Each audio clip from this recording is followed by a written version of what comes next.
कर आचरण गंदे तो होने ही न पावे। जानबूझ के आप कोई दृश्य देख रहे हैं, कोई बातें कर रहे हैं, कोई क्रियाएं कर रहे हैं, ये जानबूझकर तो किसी भी तरह से अशुद्ध आचरण होने न पावे। अगर कहीं चूक हो जाती है, असावधानी बन जाती है, तो कृपा बल आपकी समस्त बुराइयों को मिटा देगा, क्षमा कर देगा। एक होता है जानबूझ, जानबूझ का मतलब संकल्प के सहित। एक अचानक ऐसा कुछ हो गया, वो समझ नहीं पाया, वो प्रभु देखते हैं, वहां वो बचा लेते हैं, हर तरह से बचा लेते हैं, गिरने पर भी बचा लेते हैं। होता है, अचानक भी हो जाता है। कोई घटना घटी है, धक्का लग गया, वो पिटाई शुरू कर दी, गाली हो गया, लड़ाई झगड़ा, कुछ कई तरह की ऐसे पाप प्रवृत्तियां अचानक हो जाती हैं जिनको पता नहीं चल पाता। वो भगवान की कृपा संभाल लेगी। जानबूझकर संकल्प करके क्रोध करना, काम की बात, अहंकार की बात, ये उपासक हो, इस पाप में दृष्टि को दूर करो, बहुत जल्दी आनंद मिलने लगेगा, बहुत जल्दी। ये भ्रम तो हमारे हाथ जोड़कर प्रार्थना छोड़ दो कि भगवान दुर्लभ वस्तु हैं, छोड़ दो, बिल्कुल मत। हम अपने संत महापुरुषों के अनुभव की और छाती की बात कहते हैं, ये छोड़ दो भ्रम कि भगवान दुर्लभ है। दुर्लभ है ये संसार, दुर्लभ है संसार, क्योंकि ये न था, न है, न रहेगा, तो कैसे मिलेगा। नासतो विद्यते भाव, इसकी सत्ता ही नहीं, उसके लिए तुम जन्म जन्मांतर से भटक रहे हो। मिला है संसार तुम्हें आज तक, क्या है तुम्हारे पास? जहां हटे तो फिर वैसे ही, कुछ नहीं, केवल लगा कि हमने बहुत बटोर लिया। जपो नाम प्रभु का, अगर नाम जपा है तो फिर ऐसा नहीं हो सकता तुम खाली हाथ जाओगे। हे, ऐसी बात तो कभी सुनना भी नहीं, अंगुली कान में डाल लेना। हम भूल गए इसीलिए ये बात है, नहीं तो हमारे वो खिलौना है, हम उनके खिलौना नहीं खेल रहे सखा, उनके कांधे पे चढ़ के। ये हमारे खिलौना है और हम उनके खिलौना है। अब पता नहीं पहले कौन खिलौना बना, वो तो वो जाने, लेकिन वो हमारे खिलौना होंगे जिनके लिए दुर्लभ, हमारे लिए दुर्लभ नहीं है। हमारे हृदय हैं, हमारे हृदय विहारी हैं, हमारे जीवन धन। और ये हम अपनी बात नहीं कहते, सबकी बात कहते हैं। आपने उनको दूर मान रखा है, इसलिए चुपचाप बैठे हैं। और जिस दिन तुम अपना मान लोगे तो हलचल शुरू हो जाएगी, शांताकारम में हलचल शुरू हो जाएगी, और आपको हृदय में दिखाई देगा हलचल होने लगी, हलचल होने लगी। जैसे गर्भवती माँ को पता चल जाता है, हाँ अब इधर हलचल हुई, इधर हलचल हुई, ऐसे ही भजनानंदी उपासक को पता चलने लगता है कि हृदय गर्भगृह में प्रभु अब हलचल शुरू कर दिए हैं। आनंद की हलचल, आनंद की उमगन शुरू हो गई है। आप अपने आचरणों को अशुद्ध ना होने दीजिए और अच्छापन का अभिमान भी ना आने दीजिए इस रस की प्राप्ति के लिए, कि हम तो कोई गंदे आचरण करते नहीं, इस बात का अभिमान ना आने दीजिए। किसी ने कहा था, जो आप 24 लक्षण दुर्गुण बताए, एक दिन सत्संग में हुआ था, हम में से एक भी नहीं है, गारंटी से कह सकते हैं।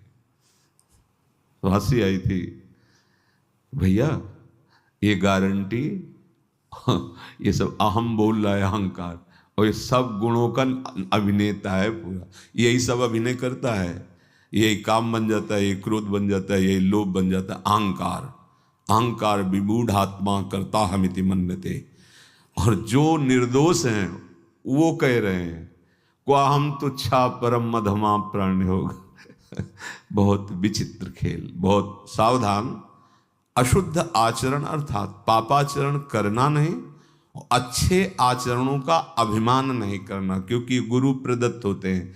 आराध्य देव की कृपा से दैवी संपदा का अवतरण हृदय में होता है।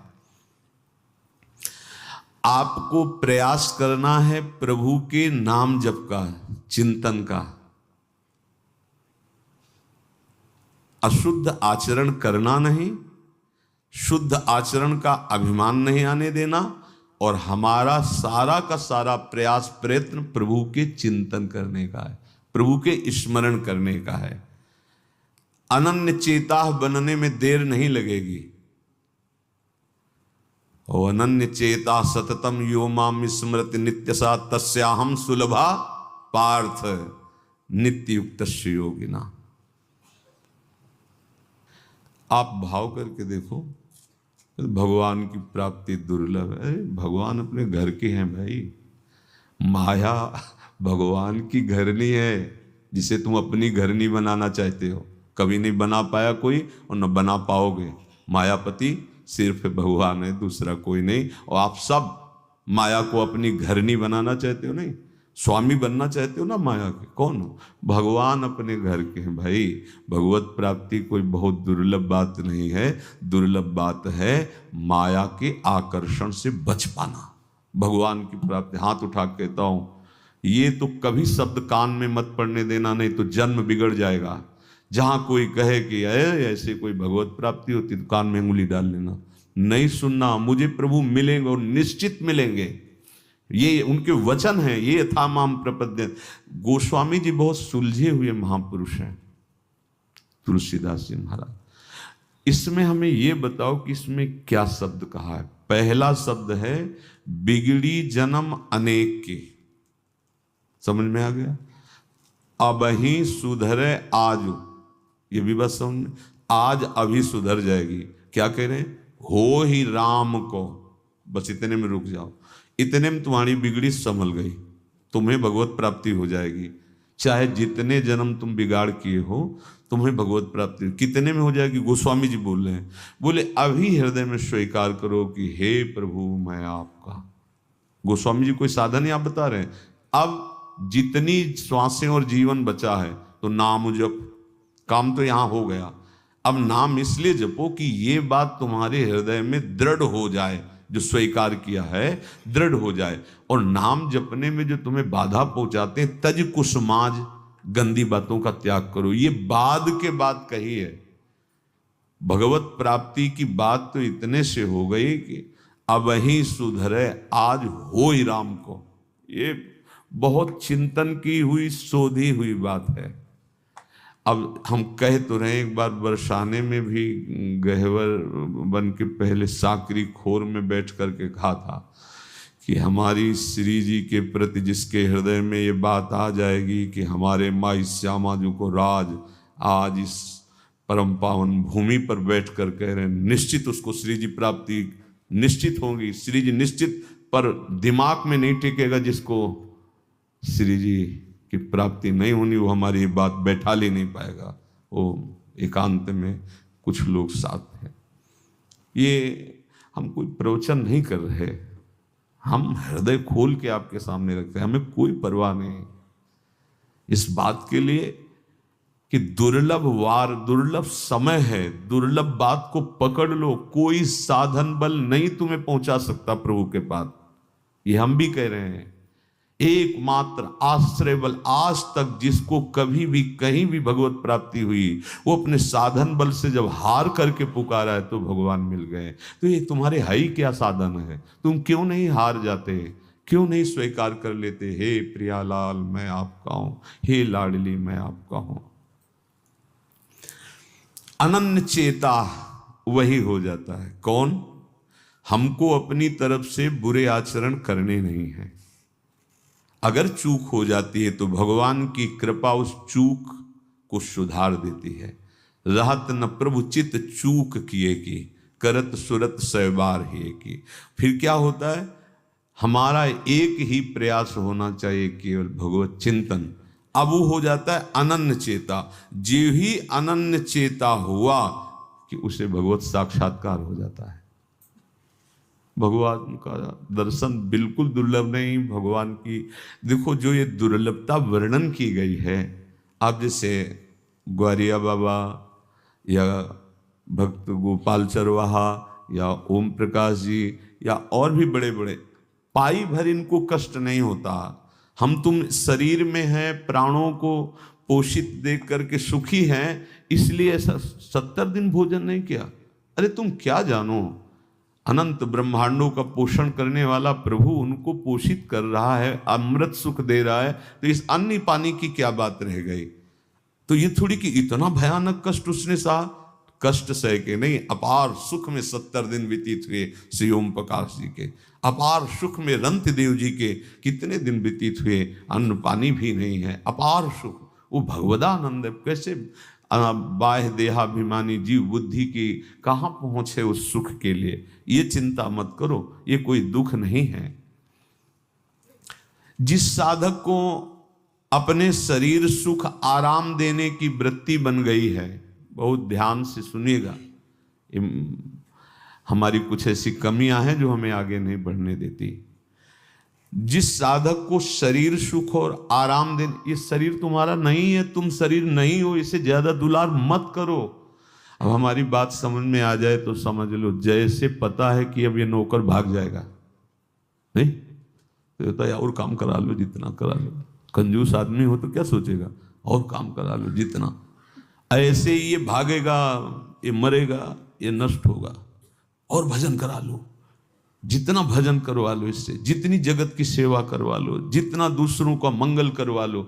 इसको ये नहीं कि खूब सजा धजा के खूब सोआओ खाओ पियो भोग, अरे धोखा धोखा, भारी धोखा।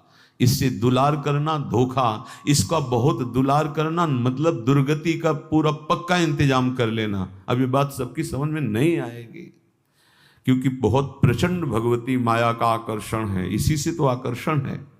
शरीर को आराम देने की वृत्ति, सुख देने की वृत्ति, विलासिता की वृत्ति, ये साधक को साधना में, उपासना में आगे नहीं बढ़ने देती, और ये अधिक दुख और चिंता प्रदान करने लगती है।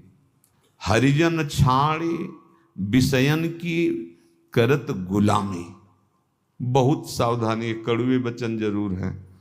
तुम्हारी मौज हो तो महलों में रखो, तुम्हारी मौज हो तो फुटपाथ में, तुम्हारी मौज हो तो पुजवाओ, तुम्हारी मौज हो तो पिटवाओ। न शिकायत है और न जय हो है, कि बहुत कुछ अनुकूल हो गया तो जय हो और प्रतिकूल हो गया तो शिकायत नहीं। तुम सिर्फ मेरे हो और मैं सिर्फ आपसे प्यार करता हूं, बस। ये बहुत सावधानी की जरूरत है। साधक शरीर को आराम देना, विलासिता। अब ये कोई हम कथा नहीं सुना रहे, घटना सुना रहे, क्योंकि जीवन भ्रमण में रहा है। नवीन साधक थे, बहुत अच्छे, वेदांत में प्रवीण थे, पढ़ने में, चिंतन में नहीं। तो बहुत लोग आने लगे थे सत्संग में। तो कुछ लोग जो धनी मानी होते हैं, फल फूल लाना, थोड़ा और अच्छे अच्छे पदार्थ लाना, हाथ जोड़ के पूछना, स्वामी जी आप कोई सेवा बताइए, और कुछ भेंट रख देना। इससे उपासक को प्रियता होने लगती है। ऐसे लोगों में खतरा, जो तुमको नमस्कार भी ठीक से न करे उसकी तरफ तो देख लो, ये उल्टा मार्ग है। सम्मानम कल्याति घोर गर्लम। और जो तुम्हें नमस्कार करके बहुत मीठा मीठा और बहुत अनुकूलता प्रदान करे, तो दृष्टि तुम्हारी ऐसे होनी चाहिए। तो सार बात उनके अनुभव की बात थी कि मर भले चाहे जाए। अब साधक हैं, बचाएंगे तो भगवान है ही है, एक बार थप्पड़ लगा के लाइन में लाए। तो उनका मर चाहे भले जाए, पर विषयी पुरुषों की दासता स्वीकार न करे।